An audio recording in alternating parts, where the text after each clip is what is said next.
Quédese de pie. Quiero leer el pasaje de hoy, Juan capítulo 20, verso 19. Y vamos a irnos rapidito juntos. Vamos a aprender algo acerca del domingo de resurrección. Dice así: al atardecer de aquel primer día de la semana. ¿Cuál es el primer día? El domingo. Estando reunidos los discípulos a puerta cerrada, por temor a los judíos, entró Jesús. Y poniéndose en medio de ellos, los saludó y les dijo: la paz sea con ustedes. Dicho esto, les mostró las manos y el costado. Al ver el Señor, los discípulos se alegraron. La paz sea con ustedes. Segunda vez que les declara paz. Repitió Jesús: como el Padre me envió a mí, así yo los envío a ustedes. Acto seguido, sopló sobre ellos y les dijo: reciban el Espíritu Santo. A quienes les perdonen sus pecados, les serán perdonados. A quienes no se los perdonen, no les serán perdonados. Dios, yo te pido que hoy tú hables a nuestros corazones, que abras nuestro entendimiento. Y Señor, yo pido que empoderes a tu iglesia por medio de tu Espíritu para hacer luz en esta comunidad y más allá. En el nombre de Jesús. La iglesia dice amén. Puede tomar su lugar. ¿Cuántos de ustedes tienen miedo a algo? Ay, nadie levanta la mano. Pues. Yo le tengo pavor a las víboras. A lo mejor ya le había dicho, no sé si ya se lo había comentado, pero se lo recuerdo para que no se le vaya a ocurrir hacerme ninguna broma que sea con una víbora, porque me da miedo. El viernes fuimos al paseo ese en bicicletas con la iglesia y estábamos en Kingwood por todos los trails, y Albert, alguien de aquí de la iglesia, me dice: hey, cuando paremos, cuando bajes los pies, cuidado, porque de repente hay víboras. Le dije: no, estás jugando. Dije, no, de veras, en serio, me dice. Es más, yo aquí venía a correr y a veces al ir corriendo voy brincando víboras. No, le dije: se me hace que ya estás exagerando porque sabes que me da miedo. No, de verdad, de verdad. Ok, bueno. Pues subí los pies como pude y le seguí dando, ¿verdad? Porque yo le tengo miedo a las víboras. Pero después de esa tarde fui a dejarle las bicicletas a Brent, porque él nos había prestado un rack para cargar las bicicletas. Y cuando llego y le entrego las bicicletas, me dice: sí, me atrasé porque tuve que ir a la iglesia a sacar una víborita que andaba en las oficinas. Le dije: no, ya estás haciendo bromas conmigo, ya me quieren espantar aquí, todos se están poniendo de acuerdo. No, de veras, me dice, porque ya me platicó la historia. El punto es que voy descubriendo que algún día tendré que enfrentar ese miedo aquí, ¿verdad? Esperemos que no sea pronto. Le hablo del miedo porque todos hemos tenido temores que tenemos que superar, temores que tenemos que conquistar. El mío es uno ridículo comparado a los temores que a veces enfrentamos en nuestra vida. Los discípulos, después de semanas de reflexión seria, después de presenciar la brutal crucifixión de nuestro Señor Jesús, después de llorar por su cuerpo que fue puesto en una tumba, algo pasó, algo que trajo un gozo indescriptible, tal vez no en el momento en el que ellos están en el cuarto. Nosotros estamos del otro lado de la resurrección. Nosotros ahora podemos celebrar, vestirnos bien, tomar fotos, comer hasta que ya no cabe más. Supe que tuvieron un gran servicio el viernes. Yo andaba todo adolorido, por eso no llegué a comer. Pero la resurrección de Jesús trae gozo a nuestros corazones. De hecho, el Salmo 150 dice así, dice: aleluya, dice, alabado sea el Señor. Alaben a Dios en su santuario, alábenlo en su poderoso firmamento, por sus proezas, por su inmensa grandeza, con sonido de trompeta, con el arpa, con la lira, con panderos y danzas, con cuerdas y flautas, con címbalos sonoros, con símbolos resonantes. Y luego dice así, dice, que todo lo que respire, alabe al Señor.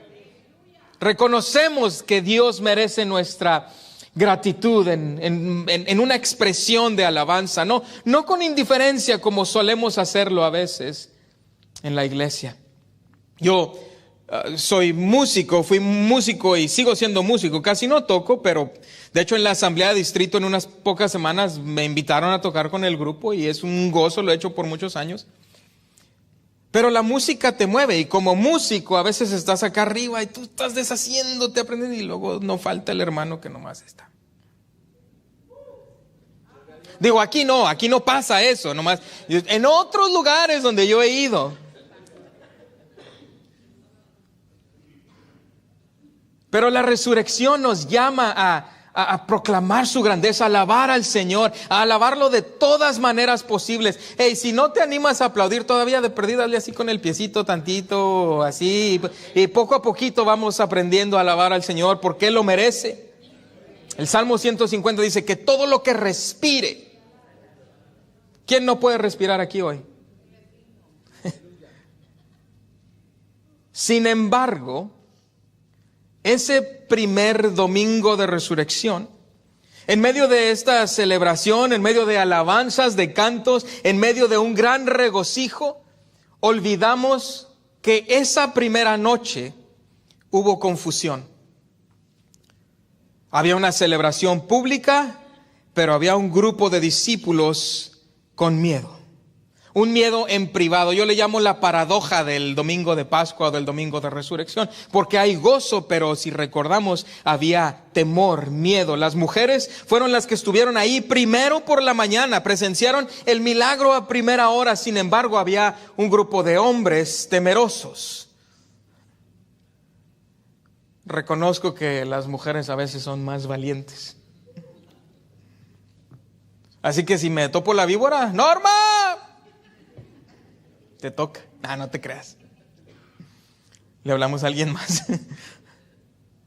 ¿Qué pasa cuando hay miedo en nuestras vidas? Temor por lo incierto, temor tal vez por una enfermedad, por una decepción, por una traición, por falta de dinero, por desempleo, por lo que sea. Cuando hay temor en nuestras vidas, ¿qué sucede? Pero más que sea lo que sucede cuando hay temor, ¿qué pasa cuando Jesús se aparece en tu vida en medio de tu temor? Yo pienso que hay dos cosas importantes que suceden. Dios te da paz, pero Dios también te da propósito. Aún en medio de nuestro gozo de la celebración del domingo de resurrección, creo que hay muchos de nosotros que tenemos miedo a ciertas cosas, a ciertos pasos de fe, y seguimos encerrados en cuartos donde no hay esperanza, o donde hay desilusión, o donde hay confusión. Los discípulos en este momento tal vez pensaron, qué tontos fuimos de veras por seguir a Jesús. O tal vez pensaron, bueno, pues si a él le hicieron eso, sigo yo. Pedro tal vez ha de haber sentido, yo por andar negando a Jesús, vienen por mí. Había ciertos acontecimientos que habían llevado a este final de la vida de Jesús. Ahora los discípulos, al igual que Jesús, eran hombres buscados por líderes políticos, pero también por líderes religiosos. ¿Por qué? En el ámbito político hay un esquema, en el religioso hay otro. En el religioso era por blasfemia, pero los discípulos vieron morir a su amigo, a su líder, al Mesías. No podían negarlo. Ellos vieron la sangre, vieron el dolor. Y es que perder a alguien duele. Dígamelo a mí. Mi padre la semana pasada, el lunes, teníamos junta con el staff. Dije, oren por papá y mamá, en cualquier momento puedo recibir una llamada. Esa noche, mi padre fue con el Señor. El martes fue el primer día del funeral. Llego ahí, me dice mi mamá, tus hermanos quieren que prediques el funeral. El miércoles prediqué el funeral de papá, y en medio del gozo que siente uno de ver a un ser querido por fin descansar, papá estaba agotado. Claro que sigue doliendo y duele diferente como creyente, déjeme recordarle, como creyente uno llora con esperanza. Y es bueno llorar. De hecho, Jesús, cuando Él llega a resucitar a Lázaro, se detiene a llorar con María y Marta. Sabiendo que va a resucitar a Lázaro, Él se para y dice el versículo más corto, Jesús lloró. Si usted ha perdido algún ser querido, que nadie le diga que no llore, llore, porque Jesús llora con usted. Los discípulos sabían que Jesús estaba en alguna tumba, en algún lugar, pero tal vez era demasiado peligroso ir a verlo. No querían arriesgar su vida. Tenían preguntas, mientras que la mañana de Pascua, como solemos hacerlo, se lleva toda la atención, toda la celebración. Jesús resucitó, adoramos, alabamos al Señor. Olvidamos que esa primera noche hubo temor, miedo, confusión. Tal vez había falta de esperanza en los discípulos. Pero de repente, al estar los discípulos encerrados en ese cuarto, ellos están a punto de presenciar un milagro, el milagro de todos los milagros, porque en un instante ellos ven con sus propios ojos a Jesús resucitado. En un día lleno de regocijo, con aleluyas, con alabanza, me pregunto cuántos de nosotros seguimos sentados, encerrados en lugares de desesperanza, en lugar de abrazar al Cristo resucitado que está delante de nosotros. Nos hace falta a veces abrazar la paz que Jesús nos ofrece. Él la da libremente. Él está presente en nuestro dolor.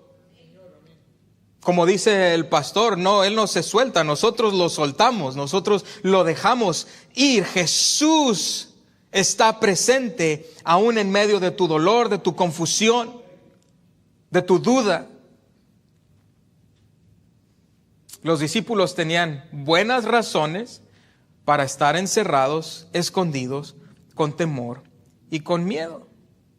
Jesús, su maestro, había sido juzgado por líderes políticos, como ya lo mencioné, y por líderes religiosos.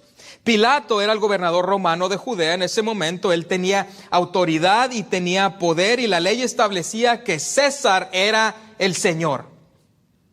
Así que obviamente al Jesús decir ser Señor, estaba en oposición de la ley romana.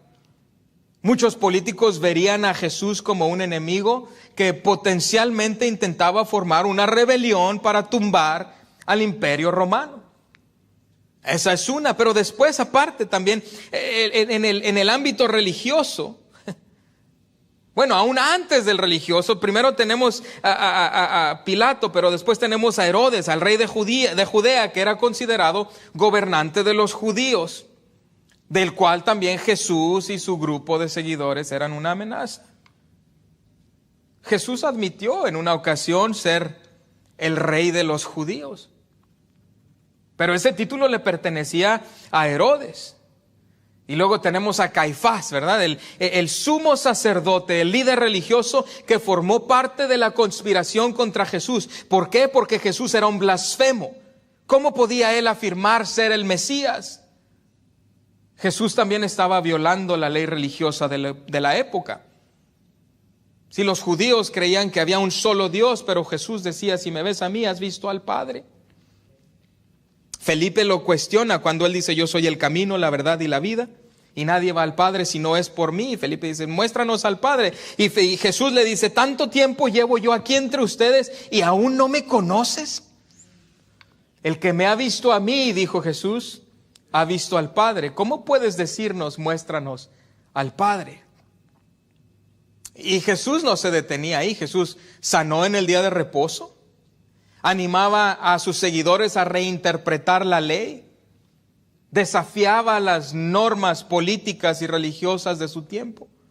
Jesús era una amenaza, una amenaza para un sistema carnal, para un sistema de cultura. Yo a veces lucho contra cultura porque yo creo en una cultura de reino que está por encima de cualquier cultura de este mundo.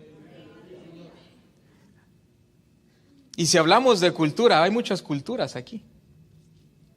Que las pupusas mejor que las gorditas mejor que los burritos o las hamburguesas.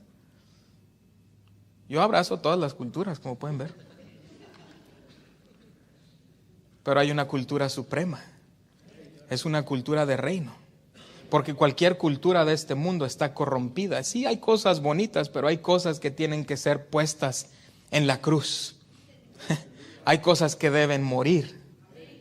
Es una cultura de reino la que debemos de luchar por establecer en nuestras vidas, en las vidas de nuestros seres queridos, en nuestra comunidad. El amor de Dios es tan grande. Mire, yo esta semana experimenté el amor de Dios expresado a través de la iglesia. Iglesia en Ciudad Juárez, donde crecí. Iglesia en El Paso. Como músico yo le decía, nosotros tocamos en cientos de iglesias. Y mensajes tras mensajes tras mensajes de mexicanos, americanos, venezolanos, hondureños. Cristo nos une, la sangre de Cristo nos une. Jesús era una amenaza para el sistema. Una amenaza para su poder, para el control que tenían sobre la gente. Jesús era una seria amenaza.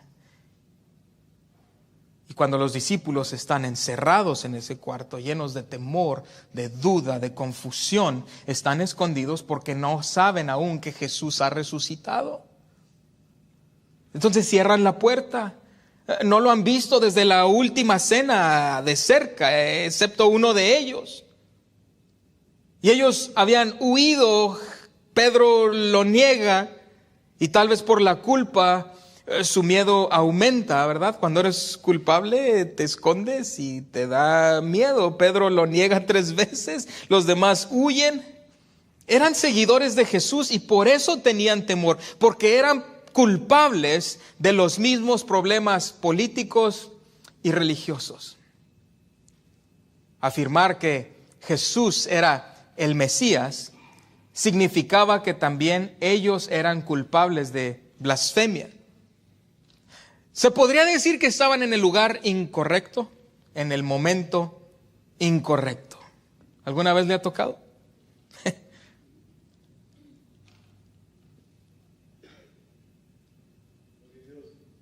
Hay ocasiones en las que nosotros, tal vez no físicamente nos encerramos en un cuarto, o tal vez llega a ese punto, pero emocionalmente nos aislamos por temor. Aislamiento puede ser emocional o espiritual. Tal vez has sido lastimado por otra gente, tal vez has sido traicionado, tal vez hay expectativas no cumplidas de tu parte hacia los demás o de los demás hacia ti, problemas en la iglesia, tragedias, pérdidas de un ser querido, el medio de oponerse a las normas culturales como las que yo le mencionaba o sistemas injustos. La vida es complicada. Por eso Jesús tuvo que venir. A veces vivimos con ese miedo. Me fascina un consejo que me dio un amigo cuando empecé a pastorear hace muchos años. Un hombre sabio, gran amigo, y nos sentó a Norma y a mí en una mesa y yo dije, ¿por qué Dios me escogió a mí? Yo no quería pastorear, yo no quería predicar. De hecho, mi abuela me decía seguido, usted va a ser pastor, mi hijo. Y me caía re mal que me dijera. Y le decía, no, yo soy músico, abuelita. Pero este amigo nos sentó en la mesa y nos dijo, mira, vas a empezar a pastorear. Y vas a tener que aprender a vivir con decepciones, me dijo. Porque como pastor vas a decepcionar a mucha gente. Como pastor, mucha gente te va a decepcionar. Y como pastor, muchas veces te vas a decepcionar tú de ti mismo por el sentimiento de pude haber hecho esto algo distinto, pude haber hablado, pude haber no hablado, pude haberme caído. Tenía razón. Y me lo recuerdo cuantas veces tengo que recordármelo. Pero a veces la vida también te sorprende con eventos que no esperabas. La tragedia llegó, la enfermedad llegó, la muerte llegó. Y creamos heridas y guardamos heridas y escondemos nuestro corazón como si pudiéramos escondernos de Jesús mismo. Seguir a Jesús es fácil y a la vez difícil. Para los discípulos era un reto seguirlo. Nuestra fe se va a oponer a la cultura. Nuestra fe se va a oponer a sistemas establecidos de este mundo, especialmente cuando esos sistemas están corrompidos por pecado y promiscuidad y desobediencia. Como creyente tenemos que tener convicciones firmes. Los discípulos habían estado demasiado expuestos a Jesús, tanto así que su crimen se convirtió en el crimen de ellos. Yo quiero ser identificado como un seguidor de Jesús. Yo quiero que el mundo sepa que sí, yo soy diferente. Todos toman, sí, yo no. Todos hacen esto, sí, yo no. Todos ven esto, yo no. Todos hablan así, yo no.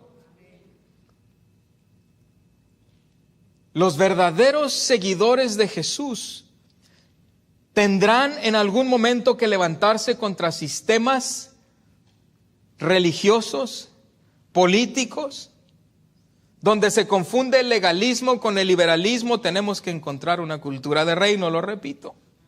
Porque a veces podemos ir muy para un lado o muy para el otro y terminamos tratando de defender a Dios en lugar de ser firmes por Él. El punto es que hay miedos. Y no le entramos de lleno a seguir a Jesús por el miedo, por el temor, por la inseguridad. Los discípulos habían dedicado 3 años y más de su vida a creer en uno que afirmaba ser el Mesías, el Salvador, el Libertador que habían estado esperando durante muchos años. Y ahora ese hombre estaba muerto, ausente, y ellos están encerrados en un cuarto. Y es ahí en ese cuarto, encerrados, con miedo, con temor, con desilusión, que Jesús llega y se hace presente. Y al llegar Jesús, Él no los regaña o no los reprende por su falta de fe. En cambio, Él es tan bueno que inmediatamente habla a su miedo y les dice: paz. Paz a vosotros, dice una traducción. Jesús aparece en un cuarto cerrado. Nadie le abrió la puerta. Lo cual habla de cómo son los cuerpos resucitados. Y como curiosos queremos saber, ¿cómo habrá sido que traspasó la pared? No creo que sea el punto del pasaje. Yo creo que la razón de este pasaje es para recordarnos que aun cuando tratas de esconderte, no puedes esconderte de Jesús resucitado. Aun cuando estás en tu punto más bajo, lleno de temor, desilusión, miedo, confusión, Jesús aún se aparece. Jesús entra y te llama y Jesús te dice: paz a vosotros. Jesús no espera que salieran. Yo imaginaba, tal vez Jesús pudo haber tocado la puerta, esperado afuera y ellos salir y decir: oh, resucitaste. No, Jesús va hasta adentro. Porque así es mi Dios, fiel, lleno de gracia, lleno de poder, lleno de amor, que te encuentra en donde estás. Jesús eligió estar presente. Jesús está presente, Él no está distante. Él está tan cerca de ti que quiere hablarte, quiere conocerte, quiere que recibas su paz, quiere que recibas su propósito para tu vida. Tal vez muchos estén lidiando con miedo el día de hoy y quiero recordarles y decirles que Jesús está en medio de nosotros. Jesús está aquí hoy. Su Espíritu está aquí más que nunca. Él está presente y Él quiere darnos paz. Paz que sobrepasa todo entendimiento. Le decía yo que el cristiano, el creyente, llora distinto. Yo extraño a mi Padre, extraño llamarle, escuchar su voz, pero me regocija el saber que Él en este momento se siente completamente amado, redimido. Él tal vez mira para abajo y dice: ya entendí lo que predicaba mi hijo, ya entiendo ahora lo que él me hablaba. Sabe, mi papá no tuvo un papá como el mío. Mi papá fue un gran padre. Pero de chicos, su padre lidiaba con alcoholismo. Años después se reconciliaron, hubo cosas hermosas, pero esas heridas marcan a la gente por años. Papá a veces batallaba para poder sentirse completamente amado, aceptado por el rechazo que experimentó de niño. Es lógico. Pero avanzó demasiado él. Él sabía. De hecho, cuando estaba el proceso de nosotros mudarnos, Él me hablaba y me decía, mijo, tú adelante, Dios está contigo, y me bendecía. Mi papá tenía un dicho, y es lo padre de aquí del inglés y el español, que hay chistes que se traducen y hay chistes que no. Mi papá me decía la siguiente frase, fíjese bien, mi papá me decía, él siempre me animaba a tomar retos y a luchar por cosas. Yo le decía, quiero hacer esto, sí, ¿qué necesitas? Y mi papá tenía una frase, me decía, usted nunca diga que no, aunque se llene de hijos.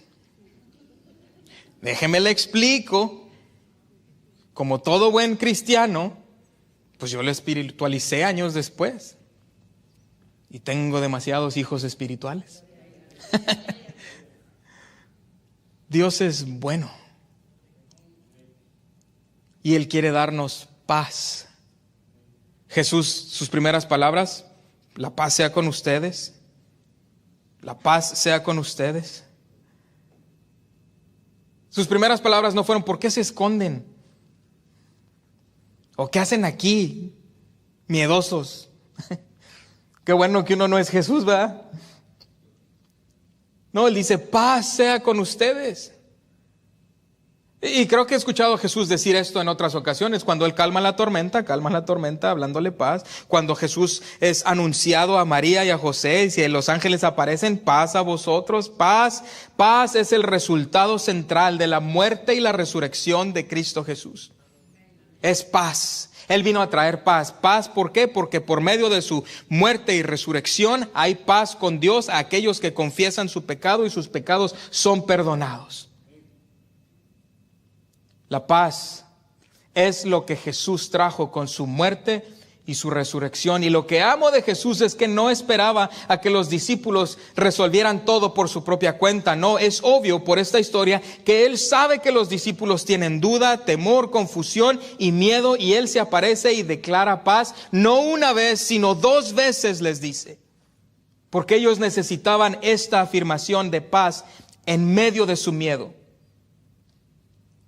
Pero la historia no se acaba ahí, porque Él les habla de paz, pero luego les habla de propósito. Después de decirles paz sea con ustedes, les dice, ok, ya estuvo bueno, ahora vayan, salgan de aquí. No se queden aquí. En otras palabras, yo los envío. Hay paz en mi presencia, pero también hay propósito para aquellos que pueden creer. Y los discípulos salieron de ese cuarto. ¿Y a poco no está agradecido que los discípulos no se quedaron ahí encerrados? Porque bien hay muchos que se quedan encerrados en el cuarto. Ay, qué rica la paz del Señor, qué rica la... ¿Puedes venir la otra semana, Señor? Yo aquí me quedo a que me sigas dando paz, a que me sigas dando paz. No, es paz y es propósito. Tú y yo tenemos el mensaje de la salvación porque esos discípulos salieron del cuarto a proclamar las buenas nuevas de un Jesús que resucitó y que les dio su espíritu, y difundieron las buenas nuevas a todo el mundo. Tanto así que hoy nos sentamos tú y yo en unas sillas bastante cómodas, con aire acondicionado, con música súper, con pantallita, bien vestidos, comida allá afuera y lo que te espera en casa. Y eso es todo eso es añadidura. Lo que importa más que todas las cosas es que Jesús resucitó, y más que eso es que Jesús viva en tu corazón y te llene de paz y propósito. Creo que hay muchos que seguimos encerrados a veces en un cuarto. Él les muestra sus manos, su costado, pruebas tangibles de su muerte. Y Jesús les dice, yo los envío, vayan.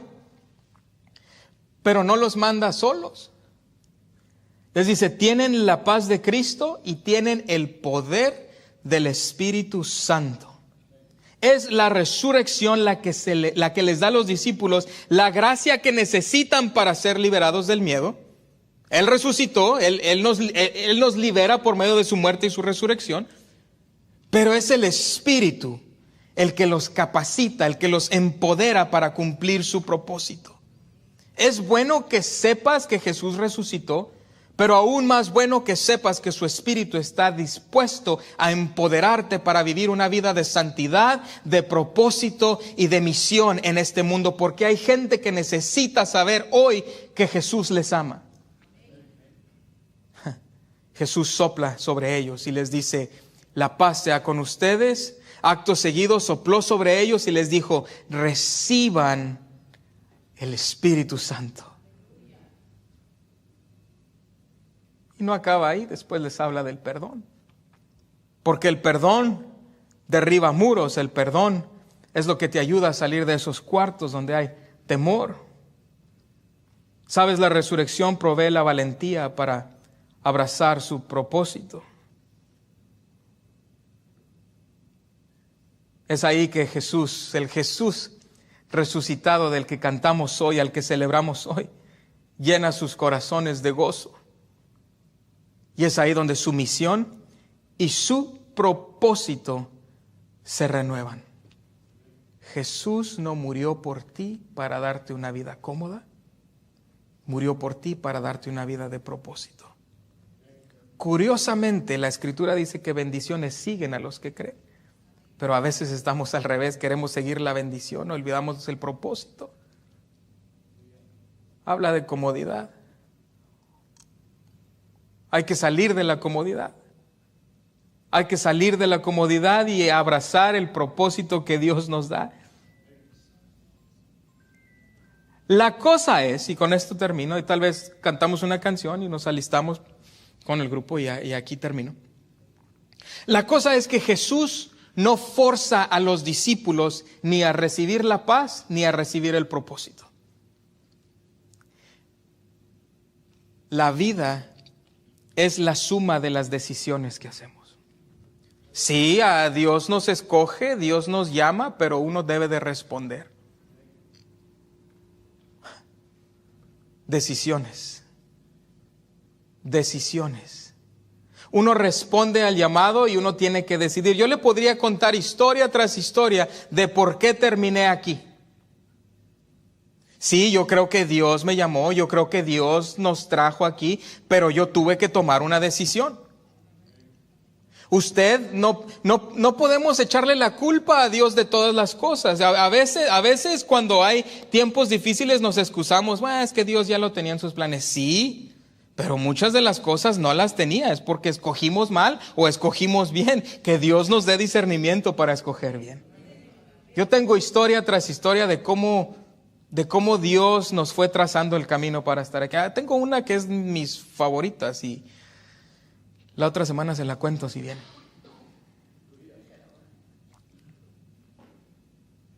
Los discípulos tenían que tomar una decisión. ¿Irían al mundo a predicar el evangelio o se quedarían encerrados en un cuarto con miedo? Si tú tienes dudas hoy acerca de Jesús, Jesús está aquí. Él te ofrece paz y te ofrece propósito, pero tú debes elegir obedecer su voz, escuchar su voz, recibir su paz. Los discípulos ahora sabemos que eligieron a Jesús, tomaron sus cruces y se fueron. Estoy convencido de que hoy Jesús también nos encuentra en medio de nuestro miedo, duda y confusión. Póngase de pie conmigo al terminar. Jesús resucitó. Y Él nos recuerda hoy que no estamos solos. Él nos invita a vivir una vida resucitada, una vida de propósito. Y Él está dispuesto a caminar con nosotros, aún en medio del dolor, aún en medio de las dificultades, aún en medio de nuestra pena y de nuestro sufrimiento. Y también está dispuesto a empoderarnos para vivir una vida con un propósito eterno. Amén. Él está presente y Él está esperando que abracemos su paz. Él no está afuera, Él no está distante, Él no está esperando a que vayamos a Él. Él está aquí ahora mismo y Él entra y se aparece en medio del desorden, de la confusión que tenemos y nos dice: la paz sea con ustedes. Pero recuerde que también le da propósito y lo envía. Él declara paz y nos envía a ser pacificadores. Él nos da su Espíritu Santo que nos empodera para cumplir la misión. Y Él nos hace valientes, porque en este mundo necesitarás valentía para mantenerte firme cuando todo el mundo está en caos y en confusión. Señor, en esta mañana yo te pido, Dios, que fortalezcas a tu iglesia. Dios, que llenes de paz corazones donde hay confusión, desilusión, dolor. Y Dios, que por medio de tu Espíritu tú nos des el poder que necesitamos para ser mensajeros de las buenas nuevas. Jesús, tú estás sentado en el trono. Gracias por enviar tu Espíritu. Gracias, Jesús, por venir, morir, sufrir y resucitar para que nosotros pudiéramos ser perdonados. Dios, sabemos que aunque muramos, viviremos porque tú estás con nosotros. Gracias, Dios, porque a pesar de nuestros miedos e inseguridades, tú no nos rechazas, sino que tú vienes y nos encuentras. Señor, mi oración es que como iglesia dejemos atrás esos cuartos cerrados que necesitemos dejar y que aprendamos de verdad a vivir con la esperanza de la resurrección. Bendice, Señor, tu iglesia. Fortalece, Señor, al liderazgo, a los pastores, a los ministros de esta casa, Señor. Provee para las necesidades, Señor. Sana donde hay enfermedad. Dios, yo bendigo a tu iglesia. En el nombre de Jesús. Y la iglesia dice, amén.